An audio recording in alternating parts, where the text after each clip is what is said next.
Hi everyone.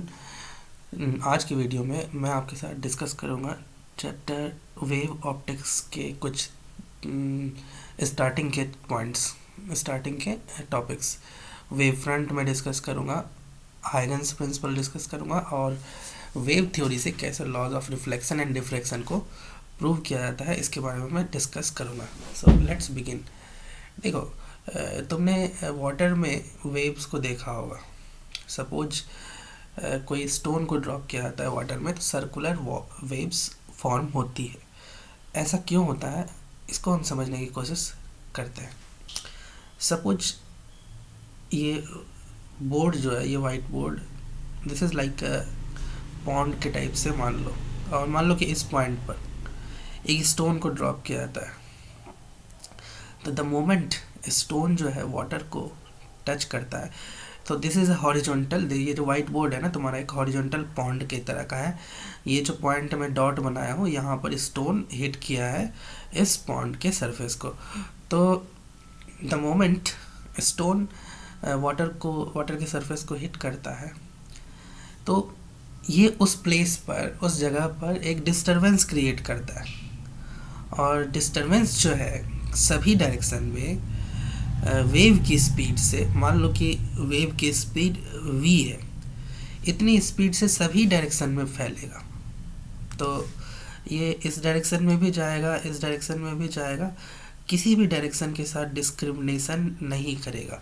तो मान लो कि वेव ये जो डिस्टरबेंस है t टाइम तक ट्रेवल किया तो t टाइम में डिस्टेंस जो होगा, ठीक है, डिस्टेंस इक्वल्स टू कितना हो जाएगा v इंटू टी।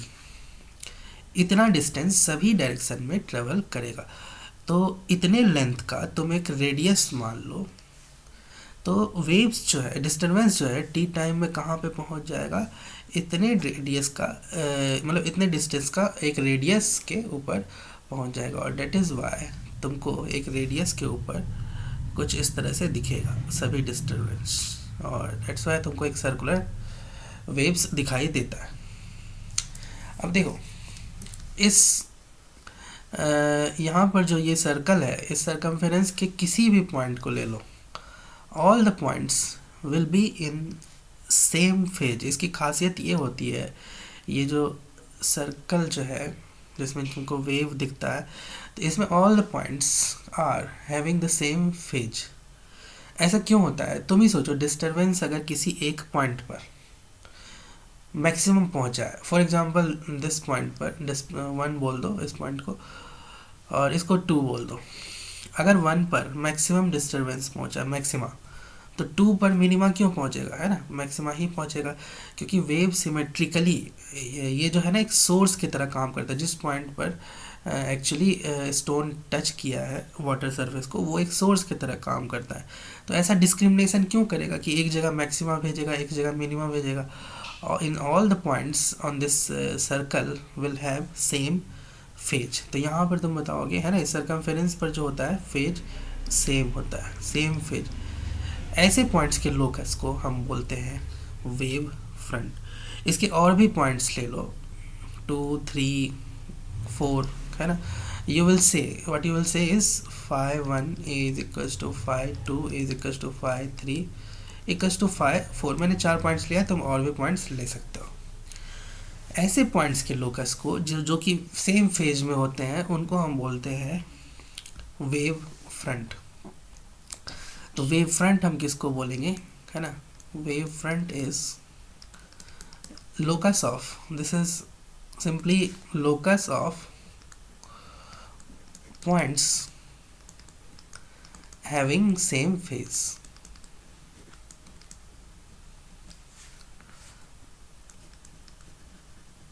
या तो ऐसे भी लिख सकते हो, locus of points oscillating in the same phase.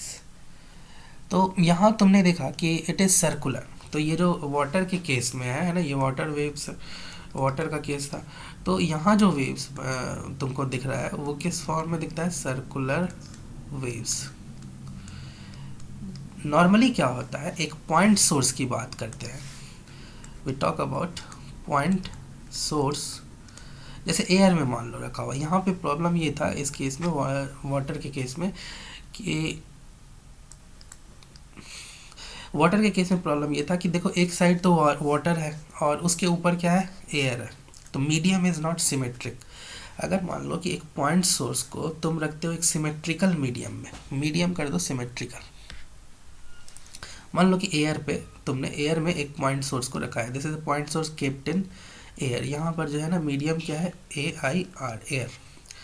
तो मीडियम क्या है, चारों तरफ सिमेट्रिकल है, तो वेव्स जो निकलेगा, दिस इज सोर्स, इससे जो वेव्स निकलेगा ये 3 डायमेंशन में निकलेगा, चारों तरफ 3 डायमेंशन में निकलेगा। वाटर के केस में 2 डायमेंशन के केस में था। तो इस तरह से जो है ना यहाँ 3 डायमेंशन जो है, मतलब ये तुम आगे पीछे है ना, into the plane of the board, out of the plane of board सब है। तो यहाँ भी डिस्टरबेंस जो होगा, जैसे मान लो डिस्टरबेंस यहाँ से चलता है टी टाइम में, तो टी टाइम में डिस्टरबेंस विल कवर डिस्टेंस, और वेव की स्पीड मान लो v, तो डिस्टेंस कितनी, यहाँ भी सेम लॉजिक से बोलोगे कि vt डिस्टेंस के रेडियस में पहुँच गया है टी टाइम में, और ये रेडियस है ना, इस इतने रेडियस में यहाँ पर तुम बोलोगे कि टी टाइम में कहाँ इसका सारे जो डिस्टरबेंस है वो कहाँ पर होंगे, तो वो एक स्फेरिकल रीजन में होंगे। ठीक है, ये एक स्फेरिकल रीजन बनाएगा टी। अगर तुम आर डिस्टेंस सभी डायरेक्शन में ये सोर्स कवर करेगा, आगे पीछे है ना, into the plane of the board, out of the plane of the board, 3 dimension की बात जब आएगी 3D की बात, तो ये जो होगा, ये जो लोकस बना है ना, ये रिंग जो तुमको दिख रहा है, ये एक्चुअली क्या है, एक स्फीयर होगा, स्फेरिकल वेव फ्रंट होगा, वेव फ्रंट। और तुमको मैंने बताया कि किस तरह से तुम बताओगे कि they are all in same phase. इसके भी कुछ पॉइंट्स ले लो, 1 2 3, 1 2 3, they are all in same phase. कैसे बताओगे, है ना, phi 1 is equals to phi 2 is equals to phi 3, कैसे बताओगे कि सेम फेज में है? तो उसका कारण ये है कि अगर डिस्टर्बेंस 1 पे मैक्सिमा पहुंचा होगा तो 2 पर भी मैक्सिमा और 3 पे भी मैक्सिमा, क्योंकि इस सोर्स के लिए, डिस्टर्बेंस के लिए सभी जगह है ना, सभी डायरेक्शन क्या है, इक्वल है, उसके लिए कोई दे does not discriminate on the basis of direction, direction के ऊपर वो डिस्क्रिमिनेशन नहीं करते। ठीक है, तो ये है वेव फ्रंट। इसके बाद हम कुछ और सोर्स के कारण देखते हैं। फॉर एग्जांपल एक लाइन सोर्स ले लेते हैं, उसके कारण कैसा होगा वेव फ्रंट। लाइन सोर्स का सोर्स जो है, पॉइंट नहीं लेते हैं, लाइन सोर्स। तो लाइन सोर्स मैं कुछ इस तरह से बना रहा हूँ, यहाँ पर एक लाइन के ऊपर होगा। अगेन डिस्टरबेंस जो होगा, अगर मान लो कि इस लाइन से डिस्टरबेंस निकलता है, तो टी टाइम में डिस्टरबेंस जो है, टी टाइम में वी स्पीड से, v is the speed of wave, है ना, वो कितना डिस्टेंस कवर कर लेगा, d is equals to v t. तो इस लाइन से इक्वल डिस्टेंस पर तुमको डिस्टरबेंस मिलना चाहिए। तो इस लाइन से अगर तुम इक्वल डिस्टेंस लेते हो तो देखो एक सिलेंड्रिकल रीजन तैयार हो जाएगा। तुम देखो कि इस सिलेंड्रिकल सरफेस के ऊपर डिस्टरबेंस पहुंच जाएगा टी टाइम में। अगर स्टार्ट हुआ होगा यहाँ पर टी इक्वल्स टू 0 पे, तो टी टाइम में इतना डिस्टेंस, इतना रेडियस पे इस लाइन से इक्वल डिस्टेंस, है ना, आर डिस्टेंस पर पहुंच जाएगा। तो इस लाइन से आर डिस्टेंस चारों तरफ लोगे तो यू विल गेट, देखो ये आर, ये आर, ये आर, ये आर, हर जगह देखो इस लाइन से आर डिस्टेंस इधर, आर डिस्टेंस इधर, तो you will get like a cylindrical region. तो यहाँ पर जो वेव फ्रंट है इस केस में, लाइन सोर्स के केस में कैसा वेव फ्रंट मिलता है, तो सिलेंड्रिकल। अब देखो इस वेव फ्रंट के केस में एक बात बहुत ही ख़ास है कि जो डायरेक्शन है of wave, it hits the wave perpendicularly. ये जो वेव को इंटरसेक्ट करता है ना, डायरेक्शन ऑफ ये वेलोसिटी, ये बोल सकते हो डायरेक्शन ऑफ वेव है। देखो ये जो है ना परपेंडिकुलरली वेव फ्रंट पर इंटरसेक्ट करता है। तुम कहीं भी ले लो तो डायरेक्शन ऑफ वेव जो है, ये लाइन जो है डायरेक्शन ऑफ प्रोपगेशन है, मतलब रेज बोल सकते हो। तो आप बोल सकते हो कि rays intersect wave front perpendicular, ये इस तरह से, ठीक है। तो एक इम्पॉर्टेंट हम नोट कर लेते हैं अपने माइंड में कि एक बहुत इम्पॉर्टेंट पॉइंट है कि डायरेक्शन ऑफ वेलोसिटी, है ना, जिसको रेज ड्रॉ कर लो, रेज बोल दो, direction of velocity of wave, velocity of wave intersect, इसको रेज का भी डायरेक्शन बोल सकते हो, रेज जो होते हैं ना, रेज से शो करते हो, rays intersects wave front perpendicularly या फिर नॉर्मली।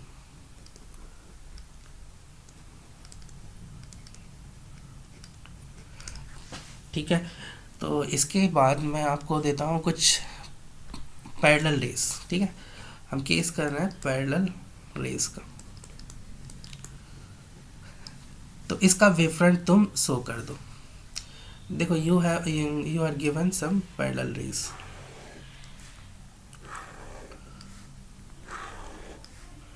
लाइक दिस, है ना, they are travelling in the rightward direction like this. तो तुमको ये बताना है कि इसका वेवफ्रंट का शेप कैसा होगा। देखो हम यहाँ पर प्रॉपर्टी यूज़ करेंगे जो अभी तुमने तुरंत सीखा है कि direction of velocity of wave जो होता है, तो ये वेलोसिटी ऑफ वेव का डायरेक्शन है राइटवर्ड, इसके परपेंडिकुलर होता है wave front. Wave front is intersected perpendicularly by the direction of velocity. तो इसके परपेंडिकुलर तुम देखो कि एक लाइन इस तरह से ड्रॉ कर रहे हो, ठीक है। देखो ये परपेंडिकुलर है हर जगह डायरेक्शन ऑफ वेलोसिटी के, तो यही बन जाएगा वेव फ्रंट। एक्चुअली ये जो लाइन ड्रॉ किया है ना, दिस इज नॉट लाइन, ये क्या है ना, एक प्लेन सरफेस है। जो तुम साइड से देख रहे हो तो तुमको एक लाइन के जैसा लग रहा है, जैसे कि तुम्हारा मोबाइल फ़ोन ही है। तुम अगर सामने से देखते हो तब तुमको कुछ इस तरह का दिखता है, लेकिन तुम अगर यहाँ से देखोगे साइड से, ठीक है, तो तुमको बस एक ये लाइन, कौन सा लाइन दिखेगा, केवल ये लाइन दिखेगा, ये वाला पार्ट दिखेगा। तो वही है कि this is actually a plane surface, तो ये प्लेन वेव फ्रंट होगा। यहाँ पर जो शेप ऑफ वेव फ्रंट होगा पैरेलल रेज के केस में, वो प्लेन वेव फ्रंट होगा, ठीक है। थोड़ा इसको डिफरेंट तरीके से बनाओगे, है ना, साइड से देखोगे तो देखो किस तरह से दिखेगा, कुछ इस तरह से आपको दिखेगा। बट आपको ये पता होना चाहिए कि रेज जो है इसको परपेंडिकुलरली इंटरसेक्ट करेगा। इसका मैंने साइड व्यू आपको यहाँ पर बनाया। तो यहाँ पर कुछ पॉइंट्स ले सकते हो, पॉइंट्स ले लेते हैं यहाँ पर। This is 1, this is let's call it 2 और this is let's call it 3। तो तुम बताओगे कि φ1 is equals to φ2 is equals to φ3। उसी तरह से कुछ और पॉइंट्स ले सकते हो। एक और वेव फ्रंट हम यहाँ पर बनाते हैं, लेट्स, ये एक वेव फ्रंट है, ठीक है, ये भी परपेंडिकुलर है, तो this is another wave front. तो देखो कुछ पॉइंट्स हम यहाँ ले रहे हैं, जैसे यहाँ पर 4, 5 और यहाँ पर 6। तो तुम बताओगे कि phase of 4 is equals two phase of 5 is equals two phase of 6। These, है ना, वेव फ्रंट के सारे पॉइंट्स सेम फेज में होते हैं। इसका प्रॉपर्टी को हमने यूज़ किया। कुछ केसेस देखते हैं जहाँ पर कि हम वेव फ्रंट को ड्रॉ करेंगे, जो कि आगे आपको मिलेगा। फॉर एग्जांपल रिफ्लेक्शन और रिफ्रैक्शन के केस में, सपोज ये एक सरफेस है, बाउंड्री है ना, यहाँ पर दो मीडियम है के बीच का बाउंड्री है, μ1 और μ2। अब यहाँ पर जैसे मान लो कि लेट्स से कि यहाँ पर कुछ रेज इस तरह से इंसिडेंट हो रहा है, पैरेलल रेज, ठीक है, और ये यहाँ पर इसका रिफ्रैक्शन हो जाता है, रिफ्रैक्शन होगा। और मान लो कि लेट्स से कि μ2 is greater than μ1, denser medium में जा रहा है रेज, तो what will happen, it will bend towards normal, it will bend towards normal, इस तरह से। अब जो है तुम इनकमिंग वेव के वेव फ्रंट को ड्रॉ करो और जो रिफ्रैक्ट हुआ है उसके वेव फ्रंट को ड्रॉ करना है, जो कि वेव था, इनकमिंग वेव था, जो है ना मीडियम 1 का जो वेव था, वेव फ्रंट कैसे ड्रॉ करोगे, तो ये बस इस तरह से ध्यान रखना है कि दिस शुड बी परपेंडिकुलर, है ना। ये वेव फ्रंट, ये जो लाइन ड्रॉ किया है दिस इज वेव फ्रंट, ठीक है। कुछ और वेव फ्रंट ड्रॉ करते हैं, तो जैसे यहाँ पर भी ड्रॉ कर सकते हो, ध्यान देना है बस ये परपेंडिकुलर होना चाहिए, this is also a wave front. उसी तरह से कुछ रिफ्लेक्टेड मीडियम में, है ना, ड्रॉ करते हैं वेव फ्रंट, तो बस ध्यान हमें ये देना है कि it should be perpendicular like this, rays के परपेंडिकुलर होना चाहिए। तो उसी तरह से कुछ और वेव फ्रंट को हम ड्रॉ करते हैं, जैसे कि रिफ्लेक्शन के केस में करते हैं। इस बार हम रिफ्लेक्शन, तो जैसे मान लो कि this is mirror like thing, और इस पे रेज ये आता है और इसका रिफ्लेक्शन हो जाता है, फॉलोइंग लॉज ऑफ रिफ्लेक्शन, ठीक है। एक और पैरेलल ले लेते हैं, this is also come and this is also reflected like this. तो यहाँ पर भी तुम वेव फ्रंट को ड्रॉ कर सकते हो, it will be perpendicular to the rays, ठीक है। इस तरह से वेव फ्रंट कुछ और ड्रॉ कर सकते हो, this is also perpendicular to the rays. अब रिफ्लेक्टेड रेज पर भी आप वेव फ्रंट को ड्रॉ कर सकते हो। इसके बाद हम बात करेंगे हाइगन्स प्रिंसिपल के बारे में। Let us try to understand what हाइगन said about wave theory of हाइगन। So this is Huygens theory या Huygens principal.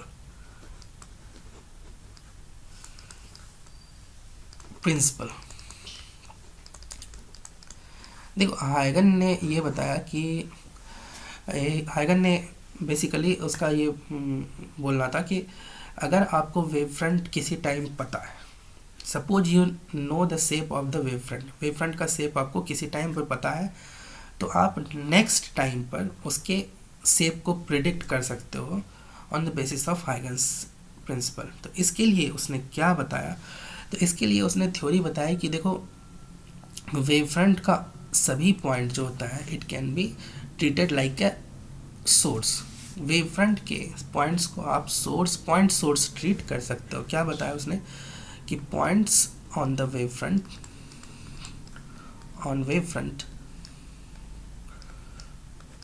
Front acts like point source की तरह काम करता है, emitting spherical wave. Point source से कैसा वेव निकलता है, emitting स्फेरिकल वेव्स, है ना। इसको इस इमिटिंग स्फेरिकल वेव्स को हम जो है ना एक्चुअली बुक्स में देखोगे तो वेवलेट्स बोलता है। तो जो ये सोर्स है ना, ये पॉइंट्स वेव फ्रंट का जो पॉइंट्स को आप पॉइंट सोर्स बोलोगे, वो जो है ना स्प्रेड करता है। क्या स्प्रेड करता है, तो वेव्स बोलते हैं ना, वेव्स को उसको बुक्स वगैरह में दिया है वेवलेट्स, उसको क्या बोला गया है बुक्स में, wavelets.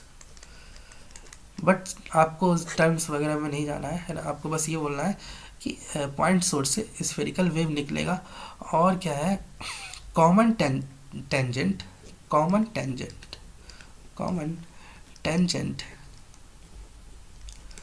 To spheres will give you new wavefront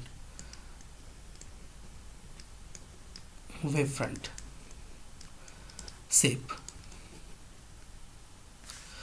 नए वेवफ्रंट का शेप देगा, ठीक है। कॉमन टेंजेंट वेवफ्रंट शेप, चलो इसको समझते हैं कैसे। तो मान लो कि तुम्हारे पास कुछ इस तरह से पैरेलल रेज है, राइट के डायरेक्शन में इसकी वेलोसिटी है, और तुम्हें पता भी है कि इसका वेव फ्रंट का शेप कैसा होता है। तो इसका वेव फ्रंट प्लेन शेप का होता है, कुछ इस तरह से वेव फ्रंट। तो तुमको प्रिडिक्ट करना है कि आगे चल के कुछ देर बाद, है ना, मान लो कि इस टाइम का तो वेव फ्रंट तुमको पता है, तो नेक्स्ट टाइम का वेव फ्रंट कैसा होगा, तो तुम क्या करो कि इसके सारे पॉइंट्स जो हो they will act like point source, और इससे किस तरह का वेव निकलेगा, तो स्फेरिकल वेव निकलेगा।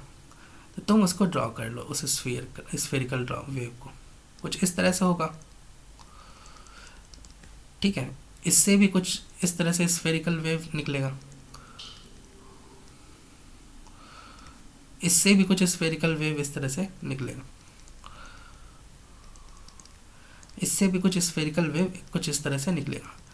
तो इक्वल टाइम में तो they will all cover distance, ये जो डिस्टेंस होगा कितना होगा वी टी, ये भी डिस्टेंस कितना होगा वी इंटू टी, है ना, वी टी रेडियस का स्फीयर होगा। अब इसका कॉमन टेंजेंट ड्रॉ कर लो। कॉमन टेंजेंट कैसा होगा, तो देखो कुछ इस तरह से होगा, this will be the common tangent to all the sphere. तो यही तुमको न्यू वेव फ्रंट का शेप दिया, यही है तुम्हारा Huygens principle. This is new wave front. तो वेव अगर तुम हाइगन्स प्रिंसिपल को अप्लाई करोगे तो न्यू वेव फ्रंट के शेप को तुम प्रिडिक्ट कर सकते हो। एक और एग्जांपल लेते हैं सर्कुलर वेव का।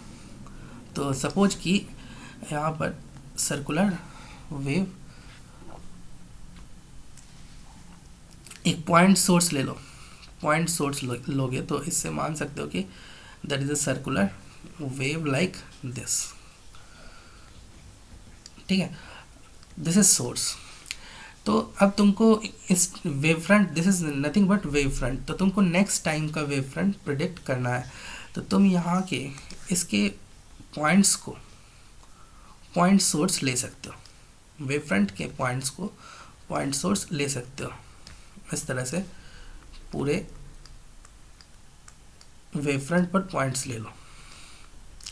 अब ये पॉइंट सोर्स जो है स्फेरिकल वेव एमिट करेगा कुछ इस तरह से, ये भी कुछ इस तरह से एमिट करेगा, ये भी कुछ इस तरह से एमिट करेगा। इस तरह से आप पूरे में बना सकते हो। अब देखो बोला जा रहा है कि न्यू वेव फ्रंट जो होगा वो कॉमन टेंजेंट होगा। तो कॉमन टेंजेंट इस स्फीयर पे it will be like this. और आगे अगर बढ़ाओगे तो, है ना, मैं पूरा नहीं ड्रॉ कर रहा हूँ, तो it you will get like A spherical. तो नए वेव फ्रंट को आप प्रिडिक्ट कर सकते हो। यही है तुम्हारा Huygens principal.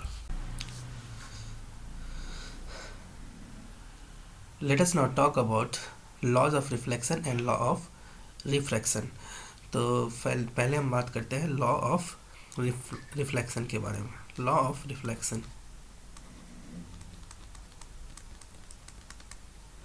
Using wave theory. तो इसके लिए हम एक रिफ्लेक्टिंग सरफेस कंसीडर करते हैं। तो ये एक मिरर मान लो इसको, दिस इज अ मिरर।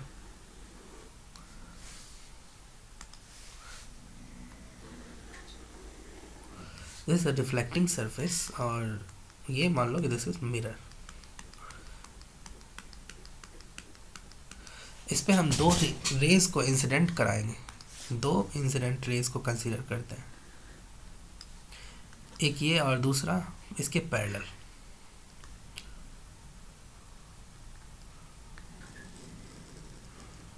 ठीक है, there are two incident rays, नाम दे देते हैं 1 और ये 2। अब हम दोनों जगह नॉर्मल ड्रॉ करते हैं। तो let us draw normal at two, normal will be perpendicular to the surface, यहाँ पर भी और यहाँ पर भी नॉर्मल जो होगा सरफेस के परपेंडिकुलर होगा। अब हम इंसिडेंट रे पर वेव फ्रंट को ड्रॉ करेंगे। हम जो वेव फ्रंट ड्रॉ करेंगे उसके लिए दोनों रेज पर मुझे पॉइंट लेना होगा। तो देखो सेकेंड रे पर मैं वो पॉइंट ले रहा हूँ जहाँ पर कि सेकेंड रे मतलब स्ट्राइक कर रहा है मिरर को। तो मैं एक पॉइंट ले लिया, यहाँ से परपेंडिकुलर मैं ड्रॉ करता हूँ। परपेंडिकुलर मैं इसलिए ड्रॉ कर रहा हूँ क्योंकि वेव फ्रंट जो होता है it is perpendicular to both rays, all rays. ठीक है, किसी रेज के परपेंडिकुलर होता है नॉर्मल। तो this is your wave front. ये ब्लैक कलर का जो मैंने अभी बनाया है वो तुम्हारा वेव फ्रंट है। अब मैं यहाँ पर इंसिडेंट रे को शो करना हो। दिस इज इंसिडेंट रे, मतलब नॉर्मल के साथ जो रेज का इंसिडेंट रे का एंगल होता है वो इंसिडेंट रे का एंगल ऑफ इंसिडेंस हो गया। अब ये बताओ कि नॉर्मल और वेव फ्रंट के बीच में जो ये एंगल तुमको दिख रहा है, ये एंगल कितना होगा। तो देखो इंसिडेंट रे और वेव फ्रंट के बीच में एंगल कितना है, incident ray this and normal, incident ray और वेव फ्रंट के बीच में जो एंगल है वो 90 डिग्री है, ठीक है। तो ये एंगल जो तुम होगा तुम्हारा, ये होगा 90 minus i, this will be 90 minus i. अब इसको भूल जाओ, अब फोकस करो, मुझे ये बताओ कि ये एंगल कितना होगा। वेव फ्रंट जो हॉरिजॉन्टल के साथ एंगल बनाएगा वो एंगल कितना होगा। तो देखो ये 90 माइनस आई है, तो ये हो जाएगा तुम्हारा आई, क्योंकि देखो इन दोनों को जब तुम ऐड करोगे तो 90 डिग्री आना चाहिए, ठीक है। ये एंगल और ये एंगल ऐड करोगे तो you should get 90 degree, because normal जो है, नॉर्मल हॉरिजॉन्टल के साथ 90 डिग्री एंगल बना रहा है। This angle is actually 90 degree, ठीक है। तो ये एंगल 90 डिग्री है, तो इसका मतलब अगर ये 90 माइनस आई होगा और ये आई होगा, तो इन दोनों को ऐड कर लो तुम, क्लियरली पता चल रहा है कि they are getting 90 minus i plus i equals to 90। So ये एंगल जो है तुम्हारा वेव फ्रंट हॉरिजॉन्टल के साथ कितना एंगल बना रहा है, आई। अब हम फोकस करते हैं रिफ्लेक्टेड रे के ऊपर। देखो रिफ्लेक्टेड रे ड्रॉ कर रहा हूँ, कुछ इस तरह से रिफ्लेक्टेड रे होगा, इसी के पैरेलल दूसरा रे भी होगा।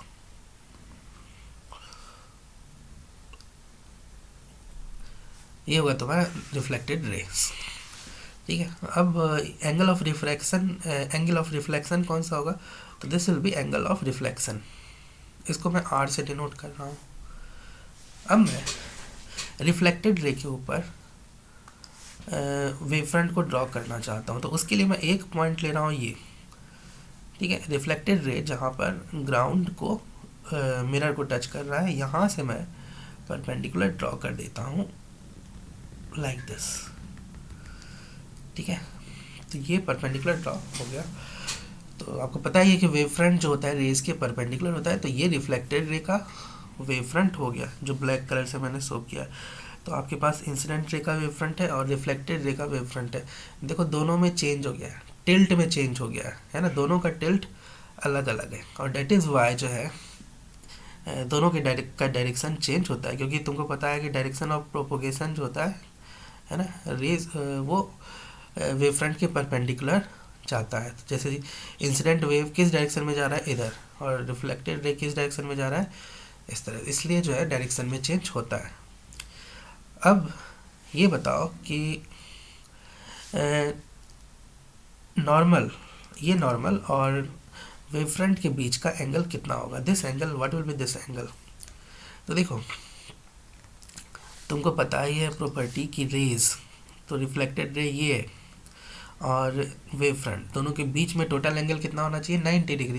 तो इसका मतलब है ये एंगल होना चाहिए तुम्हारा 90 माइनस आर होना चाहिए, ठीक है। अब इसको भूल जाओ, अब मुझे ये बताओ कि वेव फ्रंट जो है, what angle wave front will make with, है ना, ये एंगल बताओ ये कितना होगा। वेव फ्रंट का जो एंगल है, ये एंगल टोटल हॉरिजॉन्टल के साथ ये कितना है, तो देखो ये तुमने 90 माइनस आर बताया, तो ये होगा आर टोटल, ठीक है। वेव फ्रंट जो हॉरिजॉन्टल के साथ एंगल बनाएगा वो आर बनाएगा, क्योंकि देखो आर प्लस 90 माइनस आर करोगे तभी 90 आएगा। तुमको पता होना चाहिए कि नॉर्मल जो है हॉरिजॉन्टल के साथ यहाँ पर 90 डिग्री का एंगल बना रहा है, ये एंगल, और ये तभी होगा जब ये तुम्हारा आर एंगल आएगा, वेव फ्रंट हॉरिजॉन्टल के साथ आर बनाएगा, तभी ये दोनों का सम जो होगा आर प्लस 90 माइनस आर कर लो, तो ये 90, ये एंगल 90 तभी होगा, ठीक है।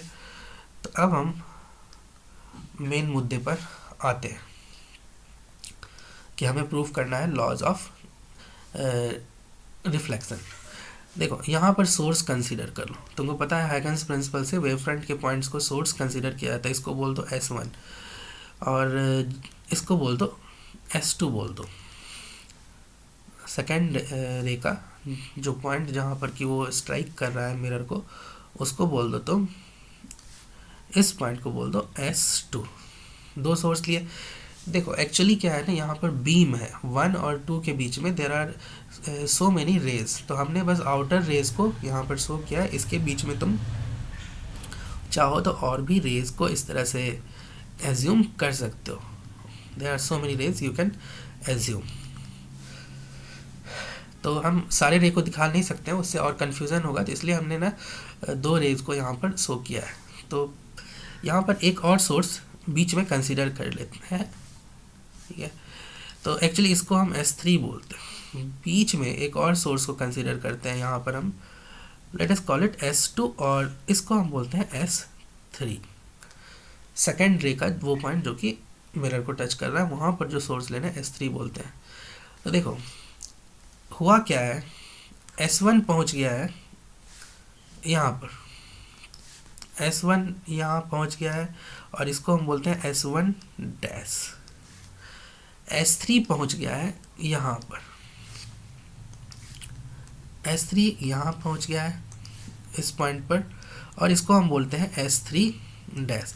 अब देखो S2 जो है ना बीच में तुमने लिया था, तो बीच में तो देखो वेव फ्रंट में चेंज आ गया, ये S2 डैश इसको मैं बोल रहा हूँ,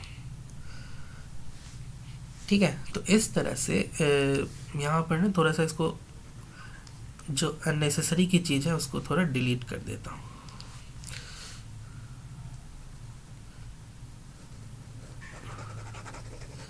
ताकि ना क्लियरिटी और थोड़ा रहे। तो देखो तुम्हारे पास ना वेव फ्रंट में चेंज हुआ है, पहले S1 S2 और S3 था, वो बन गया है S1 डैश, S2 डैश और S3 डैश। तो यही रिफ्लेक्शन के कारण वेव फ्रंट में चेंज आया है। अब हम फोकस करते हैं, जो हमें प्रूव करना है I = R, हम कैसे प्रूव करेंगे। तो उसके लिए देखो हम ना अब ये बताओ, जब S1 S2 और S3 बन गया है S1 डैश, S2 डैश और S3 डैश, तो इसका मतलब है कि जितना टाइम S1 डैश में जाने में लगा है, उतना ही टाइम S3 को S3 डैश में जाने में लगा है। मैं ये बोल रहा हूँ कि S1 को जितना टाइम S1 डैश में पहुँचने में लगा है, उतने टाइम में S3 डैश में पे चला गया है, ठीक है। तो टाइम क्या है, सेम है। तो अब ये बताओ, ये डिस्टेंस मुझे कंपेयर करके बताओ कि S1 डैश और S3 और S3 डैश, इन है ना, ये दोनों जो डिस्टेंस है, ये दोनों क्या इक्वल होंगे। देखो S1 और S1 डैश वो क्या लिख सकते हो, इसको लिख सकते हो स्पीड ऑफ वेव। यहाँ पर देखो सेम ही मीडियम है, ठीक है। S1 जो रिफ्लेक्शन के बाद में मीडियम चेंज नहीं है, मीडियम में चेंज नहीं हुआ है, तो रेज का स्पीड यहाँ पर तुमको सेम लेना है, चाहे वो इंसिडेंट रे का है ना स्पीड हो, चाहे रिफ्लेक्टेड रे का स्पीड हो। तो देखो S1 डैश जो है वो इंसिडेंट वेव है ना, दिस इज इंसिडेंट वेव, और S3 डैश जो है वो रिफ्लेक्शन के बाद गया है, तो ये रिफ्लेक्टेड वेव है ना, रिफ्लेक्टेड रे। लेकिन दोनों का स्पीड हमको सेम लेना है क्योंकि मीडियम इज सेम, तो स्पीड दोनों का मैं सेम ले रहा हूँ, ठीक है। अब टाइम तुमने बोला ही है कि S1 को S1 डैश में पहुँचने में जितना टाइम लगा, वही टाइम S3 को S3 डैश में जाने में लगा होगा, या फिर S2 को S2 डैश में जाने में लगा होगा, तभी तो वेव फ्रंट होगा। बस फ़र्क देखो, सेम वेव फ्रंट है ये और ये, यही क्या है, ये क्या है, इंसिडेंट वेव फ्रंट था और यही रिफ्लेक्शन के बाद रिफ्लेक्टेड वेव फ्रंट में कन्वर्ट हो गया है। तो टाइम तुम बता रहे हो कि सेम लगेगा S1 को S1 डैश में जाने में और S3 को S3 डैश में जाने में। अगर ऐसा नहीं होगा तो रिफ्लेक्टेड वेव फ्रंट कैसे बनेगा, S1 S3 कैसे कन्वर्ट होगा S1 dash S3 dash reflected wave front में। तो टाइम सेम ले लो इनटू t, तो तुम बोल सकते हो कि ये दोनों क्या है, इक्वल है। इन दोनों में रिलेशन क्या है, तो इक्वलिटी का रिलेशन है। S1 S1 dash is equal to S3 dash. अब दो ट्रायंगल पे फोकस करो, ठीक है। दो ट्रायंगल कौन से हैं, तो मैं बता रहा हूँ ट्रायंगल S3 S1 और S1 डैश, ये कौन सा ट्रायंगल है मैं बता रहा हूँ। ये ट्रायंगल S3 S1 और दो राइट एंगल ट्रायंगल तुमको दिख रहे हैं, वही मैं यहाँ पर फोकस कर रहा हूँ। तो एक ट्रायंगल राइट एंगल ट्रायंगल तुमको दिख गया, और दूसरा राइट एंगल ट्रायंगल जो है ना, वो भी ड्रॉ कर रहा हूँ। उसका नाम लिखता हूँ, ये पहले का नाम लिखा मैंने, पहले का बता दिया S3 S1 और S1 डैश। दूसरा जो है वो है triangle S1 dash S3 dash, दोनों right angle triangle S3 dash और S3। तो देखो S1 डैश यहाँ से शुरू हुआ है, यहाँ से ये ट्रायंगल है S3 डैश, और उसके बाद S3 S1 dash S3 dash और S3, ये राइट एंगल ट्रायंगल है। ठीक है, इन दोनों में देखो एक एंगल भी कॉमन है, angle S1 is equals to angle S3 dash. मैं ये बात कर रहा हूँ, ये एंगल और ये एंगल क्या है, इक्वल है। और देखो तुमने बोला कि दो साइड भी इक्वल है, कौन से साइड, S1 डैश और S3 डैश, ये दोनों साइड इक्वल है। S1 और S1 डैश, ये साइड और ये साइड, ये दोनों साइड क्या है, इक्वल है। अभी तुमने प्रूफ किया है। ठीक है, और एक और चीज़ है कि S3 S1 dash, this is common side, common side. तो देखो अगर दो साइड, इसका मतलब है कि दो साइड इक्वल है और एक एंगल इक्वल है, तो इसका मतलब है दोनों ट्रायंगल जो है कॉन्ग्रुएंट प्रूफ हो जाता है ना, क्योंकि दो साइड और एक एंगल है ना, यहाँ पर इक्वल है दोनों, इन दोनों राइट एंगल ट्रायंगल में, इसलिए ट्रायंगल इज कॉन्ग्रुएंट। और कॉन्ग्रुएंट अगर ट्रायंगल तुमने प्रूव कर दिया, तो इसका मतलब है दिस एंगल और this angle will be equal. और ये एंगल कितना था, I, और ये एंगल कितना था, R था, और that is why we conclude that angle I is equal to angle R, और law of reflection is proved. Now we prove, है ना, let us prove law of refraction. So we now consider law of refraction.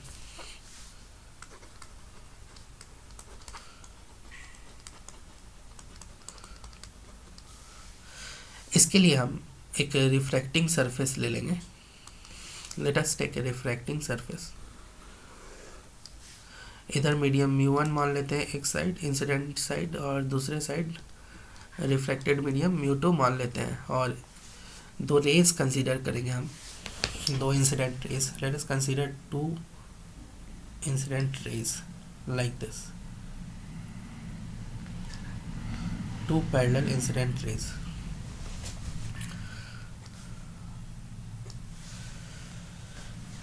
ठीक है, ये थोड़ा parallel नहीं लग रहा है, इसलिए दोनों को हम पैरेलल ड्रॉ कर लेते हैं। This not looking parallel. Now let us draw a parallel raise. ठीक है, ये पैरेलल दिख रहा है।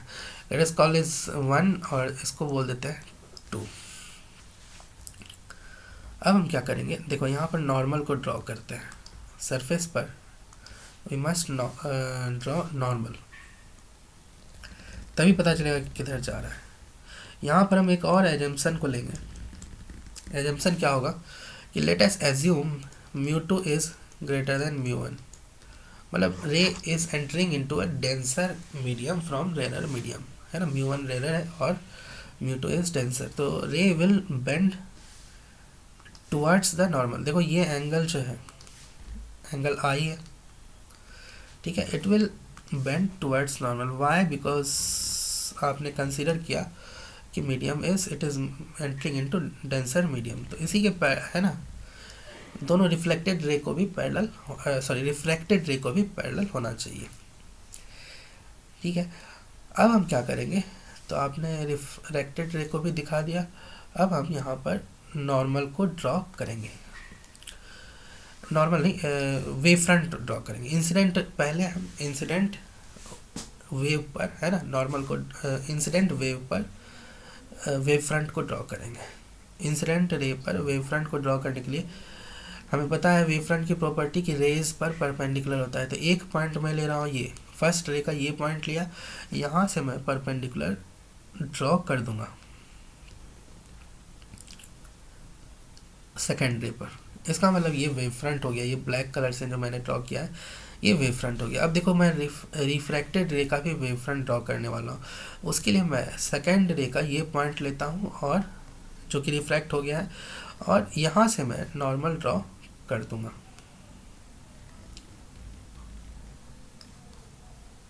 Like this.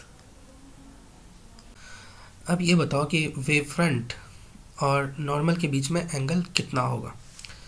तो मुझे ये बताओ, दिस इज़ द नॉर्मल और ये है वेव फ्रंट। मैं इन दोनों के बीच में एंगल पूछ रहा हूँ, ये एंगल कितना होगा। तुमको पता ही है कि वेव फ्रंट जो है रेज के साथ 90 डिग्री पर होता है। इसका मतलब ये एंगल हो जाएगा तुम्हारा 90 माइनस आई, क्योंकि इन दोनों का सम 90 डिग्री होना चाहिए। ठीक है, तो ये हो गया 90 माइनस आई। अब इसको बोल के ये बताओ मुझे कि ये एंगल कितना होगा। अब देखो इन दोनों का भी सम कितना होना चाहिए,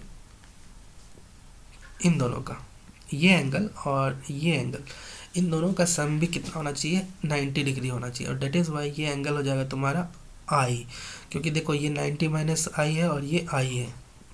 तो इन दोनों को जब तुम ऐड करोगे तभी जाके तुमको 90 मिलेगा, क्योंकि normal is making 90 degree with the horizontal here. तो हम क्या करेंगे, इसको डिलीट कर लेंगे सो डैट की कन्फ्यूजन इमेज डायग्राम थोड़ा लेस कन्फ्यूजिंग हो। इसके बाद मुझे ये बताओ, ये एंगल ऑफ रिफ्रैक्शन होगा नॉर्मल के साथ, है ना। सेकेंड नॉर्मल जो है, नॉर्मल के साथ रिफ्रैक्टेड रे का एंगल आर मैंने यहाँ पर लिया है। तो अब मुझे ये बता दो कि ये एंगल कितना होगा, दिस एंगल, मतलब wave front, refracted wave front normal के साथ सेकेंड नॉर्मल जो है एंड एस, उसके साथ कितना एंगल बनाएगा। तो देखो दोनों, तुमको पता है कि वेव फ्रंट जो है रेज पर परपेंडिकुलर होता है। इसका मतलब इन दोनों का सम 90 डिग्री होना चाहिए। तो ये हो जाएगा तुम्हारा 90 माइनस आर। ठीक है, देखो अब दोनों को ऐड कर लो, 90 माइनस आर प्लस आर, तो हो जाएगा तुम्हारा 90। तो इसको तुम अब मुझे ये बताओ कि एंगल, ये एंगल कितना होगा। अब आपको पता है कि हॉरिजॉन्टल जो है नॉर्मल के साथ 90 डिग्री का एंगल बनाएगा। तो एंगल ये आर होगा, तभी जाके ऐसा पॉसिबल है, क्योंकि देखो आर प्लस 90 माइनस आर करोगे तभी ये एंगल जो है तुम्हारा 90 डिग्री आएगा। अब फॉर डायग्राम को थोड़ा लेस कंफ्यूजिंग बनाने के लिए इसको हटा देते हैं। ठीक है, तो यहाँ पर तुमको दो ट्रायंगल दिख रहे होंगे। अब हम ये समझते हैं, देखो इंसिडेंट वेव पर जो है एक कुछ सोर्स कंसीडर करते हैं। जैसे ये सोर्स ले लो, let us consider this source, इसको बोल देते हैं S1। एक और लेते हैं पॉइंट, इसको बोल देते हैं S2, और एक पॉइंट और लेते हैं S3। देखो ये इंसिडेंट वेव का वेव फ्रंट था, यही चेंज हो गया, S1 डैश में बदल गया। ठीक है, S2 जो है यहाँ पर बीच में कहीं पर S2 डैश में बदल गया, और ये S3 जो है इंसिडेंट वेव का वेव फ्रंट का पॉइंट, ये बदल गया S3 डैश में। ठीक है, ये मैंने सोर्सेस लिए। अब दो ट्रायंगल को कंसीडर कर, एक ऊपर वाला ट्रायंगल राइट एंगल ट्रायंगल और एक नीचे वाला राइट एंगल ट्रायंगल। इसमें तुम मुझे ये बताओ साइन आई की वैल्यू क्या होगी ऊपर वाले ट्रायंगल में। तो देखो आई के सामने जो है ये परपेंडिकुलर हो जाएगा, ये रेड वाला जो है this is perpendicular. Sine i equals to perpendicular is S1 dash divided by hypotenuse. Hypotenuse कितना है यहाँ पर, तो S3 S1 डैश, हाइपोटेन्यूज ये बनेगा। ठीक है। उसी तरह से अब मुझे ये बताओ साइन आर की वैल्यू कितनी होगी। साइन आर इक्वल्स टू, ये नीचे वाला राइट एंगल ट्रायंगल पे फोकस करो, नीचे वाले राइट एंगल ट्रायंगल में तुम फोकस करोगे तो साइन आर के लिए तुम्हारा परपेंडिकुलर ये वाला होगा, सामने वाला आर के सामने वाला S three dash upon hypotenuse ये होगा, हाइपोटेन्यूज दोनों में कॉमन आएगा तो ये बन जाएगा S3 S1 डैश। अब तुम S1 और S1 डैश का को लिख सकते हो कुछ, क्या कर लो, S1 डैश की वैल्यू कितना होगा। अब देखो जितने टाइम में S1 डैश पे पहुंचा उतने ही टाइम में S2 डैश पे पहुंचेगा और S3 डैश में पहुंचेगा। वेव फ्रंट जो है अपना डायरेक्शन चेंज कर रहा है। देखो वेव फ्रंट पहले इस डायरेक्शन में जा रहा था, अब वेव फ्रंट इस डायरेक्शन में जा रहा था, तो सेम वेव फ्रंट है, उसमें चेंज क्या आ गया है कि उसने अपने डायरेक्शन को चेंज कर लिया है। इसका मतलब S1 डैश पे जितने टाइम में पहुंचेगा उतने टाइम में S3 डैश पे पहुंचेगा। तो S1 डैश जो है उसको क्या लिख सकते हो, वो पहले मीडियम में ट्रेवल किया है। ध्यान दो, S1 डैश पहले मीडियम में ट्रेवल किया है, तो इसको लिख सकते हो V1 इंटू टी। और उसी तरह से S3 डैश को लिख सकते हो V2 इंटू टी। देखो सेकेंड मीडियम में ट्रेवल किया है, सेकेंड मीडियम में स्पीड V2 मान लो और फर्स्ट मीडियम में स्पीड मान लो V1। तो इस तरह से तुम लिख सकते हो, इसको यहाँ पर रख दो, ठीक है, इसको यहाँ पर रख दोगे तो, बल्कि तुम एक काम करो, तुम यहाँ से this is equation 1, this is equation 2, तुम इक्वेशन 1 डिवाइडेड बाय इक्वेशन 2 कर लो। इक्वेशन 2 करोगे तुमको मिल जाएगा साइन आई अपॉन में sine r is equals to S1 dash by S3 dash. नीचे वाला टर्म कॉमन है और वो कैंसिल हो जाएगा, ये कैंसिल हो जाएगा, ठीक है। इसको S1 डैश की वैल्यू यहाँ से लो equals to V1 T upon S3 dash की वैल्यू यहाँ से लो V2 टी इक्वल्स टू कितना हो जाएगा V1 बाय V2। और V1 बाय V2 को क्या लिख सकते हो, अब ये बताओ। फर्स्ट मीडियम में जो स्पीड है V1 को लिख सकते हो c by speed of light by μ1 और V2 को लिख सकते हो c बाय μ2। तो इसकी वैल्यू आ गई μ2 बाय μ1। यही तो है, स्नेल्स लॉ प्रूव हो गया, sine i by sine r equals to होता है μ2 बाय μ1। सेकेंड मीडियम का refractive index by first medium का रिफ्रैक्टिव इंडेक्स।